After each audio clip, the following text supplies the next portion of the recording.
Very good. Who else would like to share before I pick on people? I'll tell mine. Okay. I did, it was 6. It's where you had to create the performance one. And what I did was took an activity I've been doing for years and just added a little bit of twist to it. And it's Greek mythology, and they each get an Olympian, and they work in groups.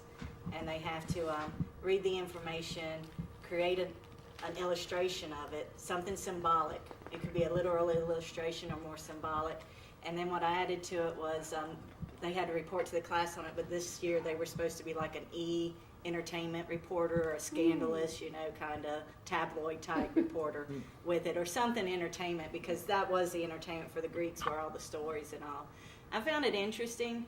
My first class that did it, they missed that presentation part. They just got up there and read, except for about 2 of them. And they were my highest kids. My lowest kids struggled with that presentation part. My middle kids blew the presentation part away. And I think sometimes those higher kids, they like that what they've been successful in, that traditional this, and this, is making them step outside of that box. And we have, like them, we have like no art training whatsoever. And that showed too. They need definitely more training on it. But some of them just absolutely love that chance to get up there and be someone else. And for those of you who don't have the art specialist in the school, that is going to be a common thing. And so that will be something you will have to find ways to, how can you do this without having those art specialists in your schools? How are you going to feel more and more confident, hopefully, as you progress in the program, with building your own knowledge of the different vocabulary and terms, so that you can build and feel confident in integrating, teaching those concepts, right, along with our discipline-specific concepts. How can we connect those ideas together? What does it mean in math when we're talking about certain terms? I learned as I went through the day, too, something as simple as me acting like, I started off and I modeled something for them doing it, but the second class, I would do, we're back live in 5, 4, 3, 2, 1, and create that setting for them, and that helped them out too. Good. And a lot of them wish they would have done costuming and things like that, so we can add to it in future years. How many of you found yourself, and honestly, you can say this or not, how many of you, if you designed a rubric, and you used that and gave that to the kids before they did any of these activities, did any of you do that before you actually implemented the activities? Did you find that helped your students? Concretely, they really understood the process that they were supposed to go into with the performance, and even if the performance itself wasn't, theatrically perfect, they hit the requirements and in a different way. So it really made a huge difference. Good. And also as teachers, I think especially if we're not the specialist teachers, that we need to remember will probably help us to feel a little more confident for ourselves even, because it'll help us. Remember, we do that before we even do the actual lesson, the planning itself. We decide what is it that we're going to assess, right? The performance along with the knowledge, right? The skills and the knowledge, and then what skills are we going to have them demonstrate, and then what knowledge, and then it helps us to remember for ourselves as well as the students, right? And it helps us to feel more confident. It helps our self-efficacy. But Rose, I work a lot with my art teacher, the chorus teacher, and the band teacher to help me to know what to look for and what to ask for.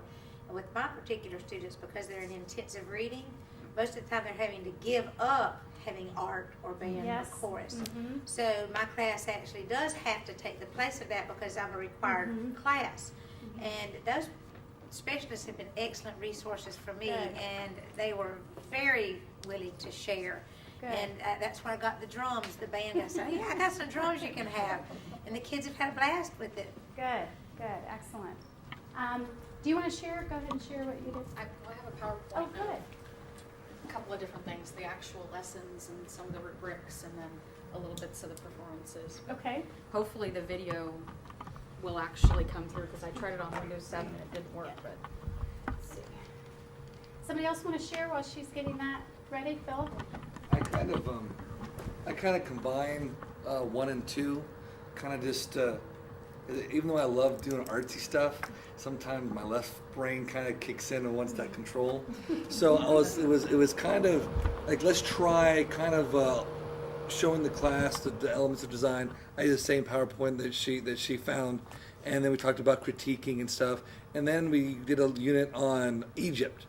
So I'm like, let's look at our unit in Egypt, pick up something you really, really enjoyed, and have at it. And a lot of the boys are like, can we use Legos? Go right ahead. So we kind of had them work together. A lot of collaboration going on. Kids sharing the different Legos, helping each other out. Then I kind of made their room into like a museum. Like you're now in a Egyptian art museum. So they Take were a look. role-playing, too. Right. So they looked at the different art pieces, and then some of them commented, and I kind of made a critique. So I kind of combined the two, and I have some clips. Yeah. And I'll kind of have to jump through the DVD, but I marked them, so. Good, good. How many of you found that when you presented your activities or you had the students, you might have been having them do whatever, but when you implemented that role playing with them, that the kids kind of jumped into that role and almost further excelled at it? Did you find that happen? A big surprise on one of the more quiet students that you don't hear her speak hardly at all, but she did so well. She changed her voice for the performance, and even though the volume was low, you could still see she really liked it. She got into it.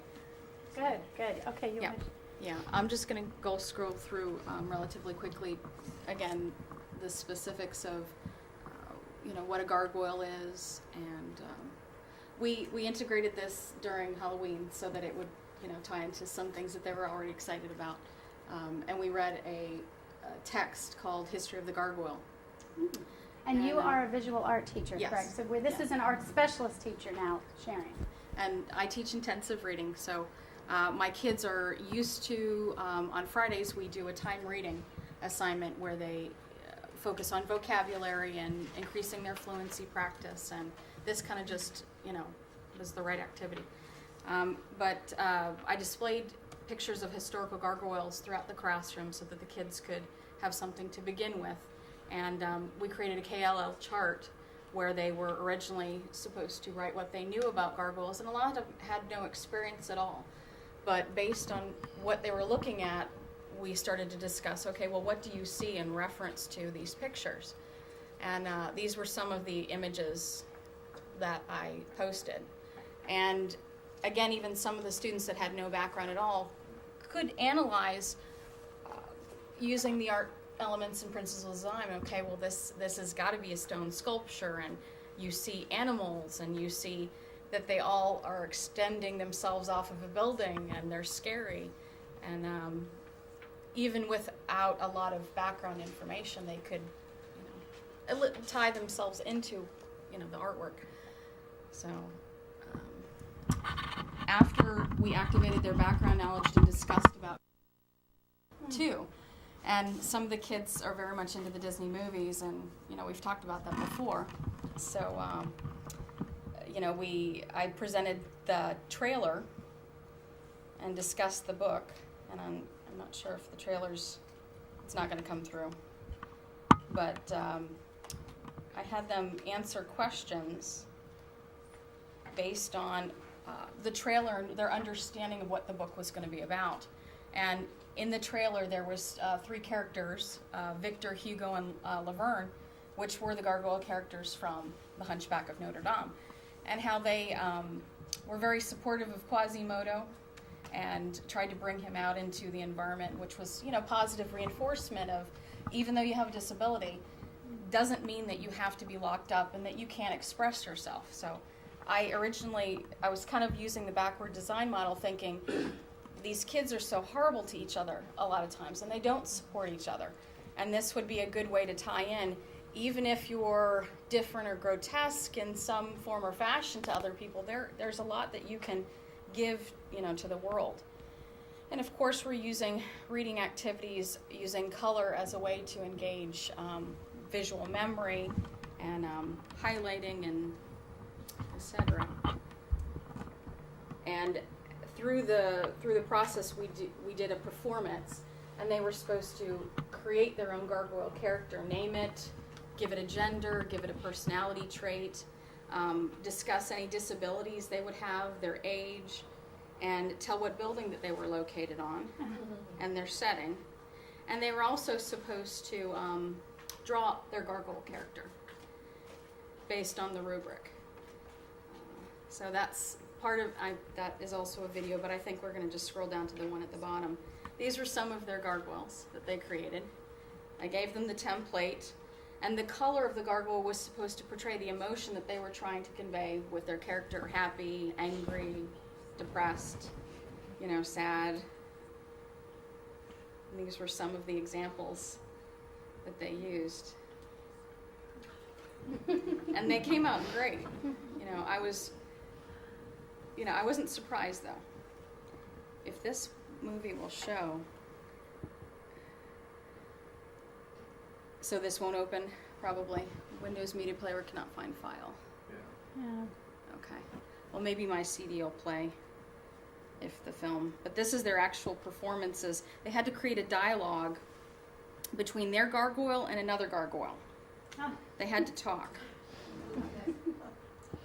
And this was the rubric that I gave them beforehand.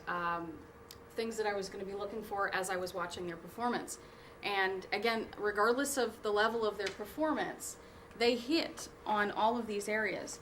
They really focused on writing neatly, and a lot of them, they do not write neatly. I mean, they don't want to, and they have no interest to. But they did for this project. Their sentences, grammar was a little bit of an issue, but it wasn't something that I was totally, going to hit them on. Spelling, length, variation of sentences. Did I hear the setting? Did I know where they were located, what building they were located on, and their personality trait? And they really did. They hit all of these areas. And then I wanted to extend the activity to go further. I brought up the old version of The Hunchback of Notre Dame, like the 1930s or 40s version, and I wanted to do an extension activity to group them to research physical and behavioral disabilities. And they were going to present their findings to the class and have the students explain how a person that might have a disability, whether it be physical or behavioral, might have problems doing chores, making friends, driving, finding a boyfriend or girlfriend, which they can all so relate to because they're high school students. And,